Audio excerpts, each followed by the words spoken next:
نبی ہمارے بڑے بھائی کی طرح ہے. عزیزان ملت اسلامیہ, ایسا نظریہ والا کوئی انسان آپ کو نظر آ جائے, چاہے وہ داڑھی والا ہو کہ ٹوپی والا ہو, جبہ والا ہو کہ صافہ والا ہو, ایسی بکواس کرنے والا ہماری جوتیوں کی نوک پر ہے. عزیزان ملت اسلامیہ, اب آئیے سرکار تاجدار بغداد رضی اللہ تعالی عنہ کی زندگی کو دیکھو. سرکار تاجدار بغداد رضی اللہ تعالی عنہ اس کے بعد آپ واز کرنا شروع کرتے ہیں, تقریر کرتے تھے. پہلے جو ہے اپنے مدرسے میں, خانقاہ میں تقریر کرنا شروع کیا.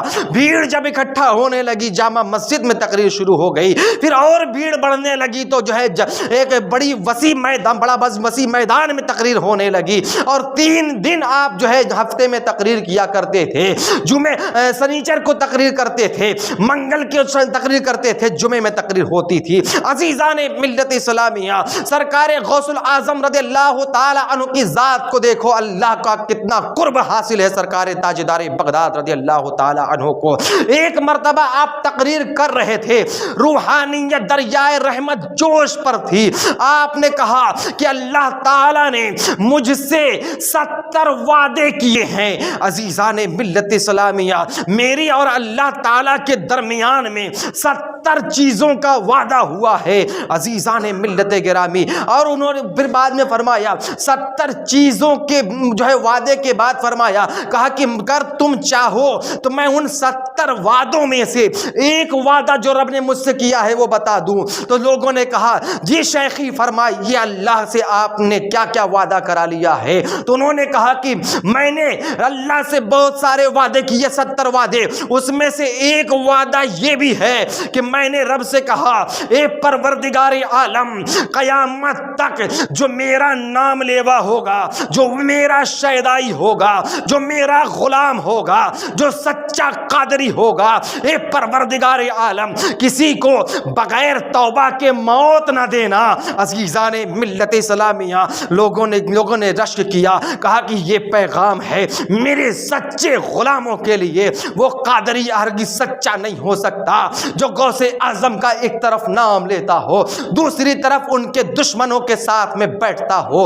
عزیزان ملت اسلامیہ, سرکار غوث الاعظم دستگیر رضی اللہ تعالی عنہ نے کہا کہ جب میں اپنے رب سے وعدہ لے رہا تھا تو ان 70 وعدوں کو اللہ نے ایک ایک وعدے کو 70 مرتبہ کر کے قبول کیا ہے. عزیزان ملت اسلامیہ, سرکار غوث الاعظم دستگیر رضی اللہ تعالی عنہ کی ذات وہ ہے کہ دن رات آپ کے اوپر کرامتیں برستی رہی ہیں. عزیزان ملت اسلامیہ, سرکار غوث الاعظم دستگیر رضی اللہ تعالی عنہ جب تقریر کرتے تھے تو مسلمانوں, اب تک تو ہم نے سنا کہ نبی کریم علیہ السلام کا پسینہ خوشبودار تھا. تو آؤ سنو, ایک امام حضرت سیدنا امام کفاجی ہیں, انہوں نے آقا دو عالم صلی اللہ تعالی علیہ وسلم کے معجزات کو اکٹھا کیا, اور اس کے بعد اولیاء کی کرامتوں کو اکٹھا کیا, اور اس کے بعد جو ہے فرمایا کہ نبی کریم علیہ السلام کے اس معجزے کا فیض اس ولی کے اس کرامت میں ہے, اور معجزات کو گنا رہے ہیں, ان کے فیض سے کرامتوں کو گنا رہے ہیں. اب جب اس مقام پہ پہنچتے ہیں کہ نبی کریم علیہ السلام کا پسینہ خوشبودار تھا, قلم روک لیا ہے کہ اب ولیوں میں وہ کون ہے جس کا پسینہ خوشبودار تھا. تو عزیزان ملت اسلامیہ, اسی عالم میں سوچ رہے تھے, آنکھ لگی قسمت معراج پر تھی. اس میں ایک بزرگ کی جلوہ گری ہوتی ہے, خواب میں دیکھتے ہیں کہ ایک بزرگ کی آمد ہو گئی ہے. انہوں نے کہا اے کفاجی کیوں سوچ رہے ہو, کس شش و پنج میں ہو؟ کہا کہ میں نے یہ دعویٰ کیا تھا کہ نبی کریم علیہ السلام کے معجزے سے, ان کے معجزے کے فیض سے اولیاء کی کرامتیں گنواؤں گا کہ نبی کے اس معجزے کا فیض ولی کے اس کرامت میں ہے. اس طرح سے میں نے بہت سارے معجزات کو اکٹھا کیا اور گنانا شروع کیا. لیکن جب اس معجزے پہ پہنچا کہ میرے نبی کا پسینہ خوشبودار تھا, تو میں اب سوچ رہا ہوں ولیوں میں وہ کون ہے جس کے نبی کے فیض سے جس کا پسینہ خوشبودار ہوا ہو. تو مسلمانوں, وہ بزرگ کہتے ہیں وَإِذَا هُوَ الشیخ محی الدین عبد القادر جیلانی الحسنی والحسینی. لکھو کہ وہ بزرگ حضرت شیخ عبد القادر جیلانی ہیں. وہ کہتے ہیں امام کفاجی جی یہ آپ کہہ رہے ہیں؟ کہا ہاں میں کہہ رہا ہوں۔ پھر اس کے بعد وہ جانے لگے۔ حضرت امام کفا جی دامن کو پکڑ کر روک لیتے ہیں۔ شیخی بتائیے آپ کون ہیں؟ کہا کہ میں وہی ہوں جس کا نام ابھی تم کو میں نے بتایا ہے، لکھو۔ یہ عبد القادر وہ ہے کہ میرے نانا جان کا تو پسینہ خوشبودار تھا، اور تاریخ بتاتی ہے کہ غوث اعظم دستگیر رضی اللہ تعالی عنہ 50 ہزار لوگوں کے مجمع میں جب تقریر کرتے تھے اور آپ کو حرارت آسمانی سے آپ کو گرمی جب لگتی تھی، آپ کو پسینہ جب ہوتا تھا، آپ کے پسینے سے پوری محفل خوشبودار ہو جایا کرتی تھی۔ غوث اعظم دستگیر رضی اللہ تعالی عنہ ارشاد فرماتے ہیں یہ میرا جو وجود ہے یہ میرا نہیں ہے، یہ میرے نانا جان کا وجود ہے، یہ مظہر مصطفیٰ سرکار غوث اعظم رضی اللہ تعالی عنہ ہے۔ عزیزان ملت اسلامیہ، اس لیے بنو تو سچے قادری بنو۔ یہ وہی سلسلہ قادریہ ہے، اس سے پہلے سلسلہ جنیدیہ کہا جاتا تھا۔ اپنے وقت کے بہت بڑے ولی کامل کا نام سرکار جنید بغدادی ہے۔ عزیزان ملت اسلامیہ، بہت کچھ بیان کرنا باقی ہے، رہ گیا سوال یہ کہ ٹائم کم ہے، ختم ہو گیا ہے۔ آئیے اسی پر ختم کرتے ہیں کہ مولا سے دعا کرتے ہیں، قادری کر، قادری رکھ، قادریوں میں اٹھا، قدر عبد القادر قدرت نما کے واسطے۔ وآخر دعوانا ان الحمد للہ رب العالمین، استغفر اللہ ربی من کل ذنب واتوب الی اللہ۔ پڑھیے لا الہ الا اللہ محمد رسول اللہ صلی اللہ علیہ وسلم۔